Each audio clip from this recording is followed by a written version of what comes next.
2019 সালে করোনায় বন্ধ হওয়ার পর কুমিল্লায় এবারই প্রথম অনুষ্ঠিত হচ্ছে শিল্প ও বাণিজ্য মেলা।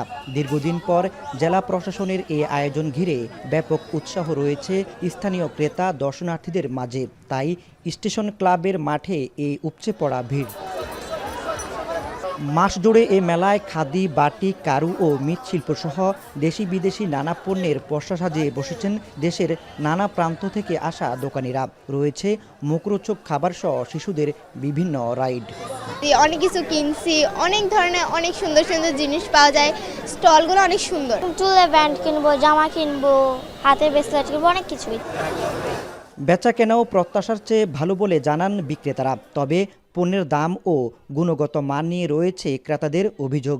জিনিসপত্রের দাম যেরকম থাকে তার চেয়ে এখানে আমার মনে হচ্ছে একটু বেশি। বাহির 50 টাকা দিয়ে কিনি, সেটা আবার এখানে 60 টাকা 70 টাকা করে নিচ্ছে। আমাদের আশা যতটুকু করছিলাম তার থেকে অনেক বেশি আসে, আর বেচা কিনা মোটামুটি অনেক ভালো। সবগুলো স্টলে দেখলাম বেচা কিনা ভালো হচ্ছে, আমাদেরও অনেক ভালো বেচা কিনা হচ্ছে। এবারের মেলায় স্থান পেয়েছে 120টিরও বেশি স্টল। 1 জানুয়ারি থেকে শুরু হওয়া এই মেলা চলবে আগামী 31 জানুয়ারি পর্যন্ত।